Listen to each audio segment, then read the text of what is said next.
Today I'm at the SP404-MK2 and I'm going to discuss a little problem with the pattern making workflow that a lot of you are probably experiencing. So one of the problems with the pattern mode is that when we're building patterns, we can't have the pattern playing and then go into the SD card to browse for sounds that we may want to use on that pattern. This is a little bit frustrating. Hopefully it's something that Roland can potentially change in the future to make our workflows a little bit more streamlined. But for now, there's a couple of workarounds which I want to show you in this video. Just before I start, don't forget to check out my shop, spvids.com. Thank you to those of you that have been picking up my skin. You can see here my custom SP404-MK2 skin. That's available in the store. There's only a few left now, so make sure you're quick if you do want one of these. I've also got drum packs, merch, and accessories for the SPs as well, so please go and check those out. It helps keep me funded doing what I'm doing here. I'd really appreciate it. Okay, shameless plug out the way, let's get to these tips. So the first thing that I want to show you guys is that I set up my projects in a certain way, usually. And what I do is have all my samples on one bank, and then on the opposite bank, I have all my drums. And I lay them out in a specific way. So I have my kicks down here, my snares down here, and my hi-hats down here. Now, I do this before I start getting into the drums of the pattern so that I have different options to choose from. And one of the great things about this is that it allows you to swap sounds pretty quickly and listen to different snares, kicks, hi-hats, whatever it is, and try and find the best sound. So if I go into my pattern area, I'm just going to show you this pattern, which is with the snare that I like.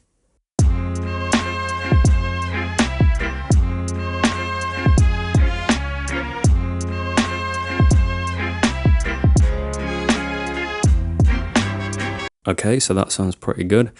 And let's say I didn't like the snare, for example. So I know for a fact that the snare is on pad 14. That's the snare that I'm using. The thing about pattern mode is it doesn't reference the sample itself, it references the pad. So the fact that that snare is on pad 14, it doesn't matter. It's going to trigger pad 14 no matter what sound is on it. So I've got my other snares here. I'm going to use 6 as an example because it sounds radically different. It probably won't sound as good, but I just want to make sure you guys can tell the difference. And what I'm going to do is just do a simple exchange. So I'll do Shift and 5, which is exchange.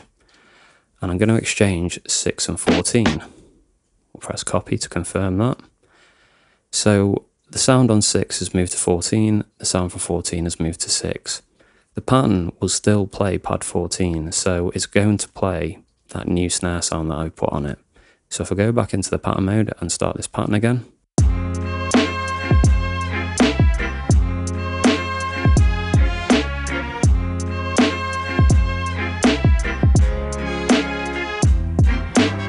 Okay, so you can hear there, the snare sound has changed. So if I go back and just put that back because I don't like it, we can exchange those again. So I've moved 6 back to 14 and 14 back to 6, how it was originally. Go back in. And that sounds much better.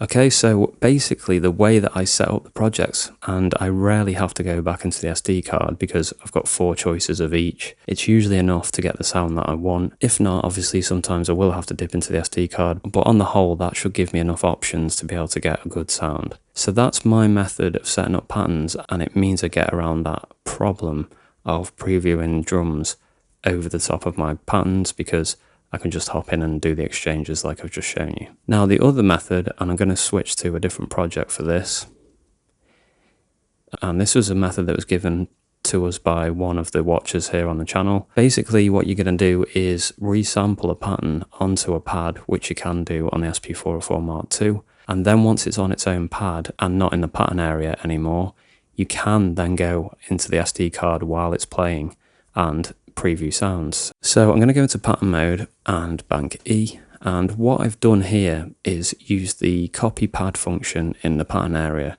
to copy this pattern and take out the snares. And I'll go ahead and actually show you this. So I'll press copy and 5 and I'll copy that to 12. Now before I confirm copy, I'm going to press remain, and you won't be able to see very well here, but all the samples that are used in that loop are actually highlighted now. It's very faint, it's hard to show you under the studio lights, but they are all lit up. So I'm going to go ahead and select the ones that I want to resample. Basically, I'm going to do them all apart from the snare. So that one, the sub, the kick and the hi-hat. I think that's everything. So then we come out of remain again and we press copy to confirm. So now I should have this pattern without any snares. Let's have a listen.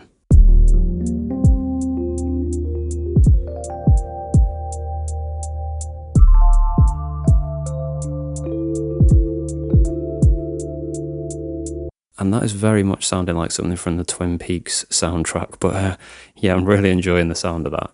So now I'm going to resample this. So I'm going to hit resample, telling me to choose a pad on a bank, so 16 on E. That'll be fine because that's where I'm working from. And then I'm going to press the pad to start.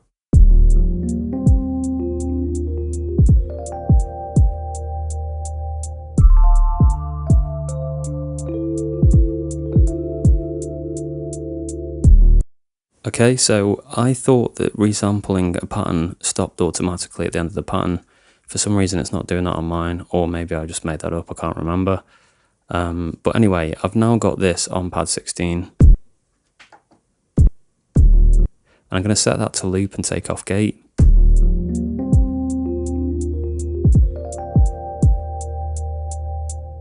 Okay, so I've got that now, and now I can play that and go into the import export area and choose a sound while it's playing. So let's go ahead and hit it. And I'm going to go to my drum kits. These are all available on spvids.com if you're interested.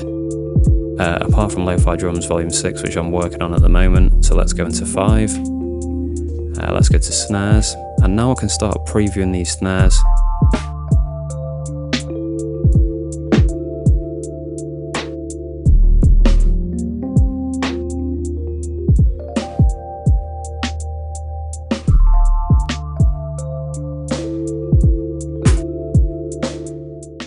Okay, and I quite like 14, so I'm going to import 14 to this pad. Let's come out of there.